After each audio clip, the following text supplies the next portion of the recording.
আজকে রাত 9টার দিকে আমরা বের হলাম সি বিচে উদ্দেশ্যে। বন্ধু বলল, চলো ঘুরতে যাই। তাই সবাই মিলে রওনা দিলাম সি বিচের দিকে। ঘুরতে ঘুরতে এসে পৌঁছালাম সি বিচ মোড়ে। সেখানে পার্কিং করতে হলো। 20 টাকা দিয়ে আমরা ভেতরে প্রবেশ করলাম। ভেতরে ঢুকতেই হঠাৎ এক দুর্ঘটনার মতো অবস্থা তৈরি হলো। একটি ছোট মেয়ে হঠাৎ আমাদের গাড়ির সামনে চলে এসেছিল। আল্লাহর রহমতে আমি গাড়ি পুরো কন্ট্রোলে রাখায় কিছুই হয়নি। তারপর আবার রওনা দিলাম। যেতে যেতেই আরেকটা পরিস্থিতি তৈরি হলো। একজন মানুষকে অনেকক্ষণ হর্ন দেওয়ার পরও সে সরে যাচ্ছিল না। শেষে আমাকে লাইট দিয়ে সিগন্যাল দিতে হলো। মনে হলো সে যেন পুরো রাস্তা নিজের জন্য কিনে রেখেছে। তবুও ভাবলাম, ঝগড়া করতে নয়, আমরা তো এসেছি ঘুরতে।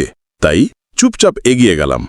শেষমেশ এসে পৌঁছালাম সি বিচ মেইন পয়েন্টে। এসে সত্যি অবাক হয়ে গেলাম। কি দারুণ পরিবেশ! ছোটদের জন্য খেলাধুলার সুন্দর পার্ক, বড়দের জন্য ঘোড়ায় চড়ার ব্যবস্থা, আর আড্ডা দেওয়ার অসাধারণ স্পট। সব মিলিয়ে মনটা একেবারে ফুরফুরে হয়ে গেল।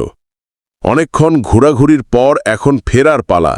সত্যি বলতে এখানে এসে দারুণ ভালো লেগেছে। চাইলে আপনিও আসতে পারেন, নিশ্চিতভাবেই মনটা হালকা হয়ে যাবে।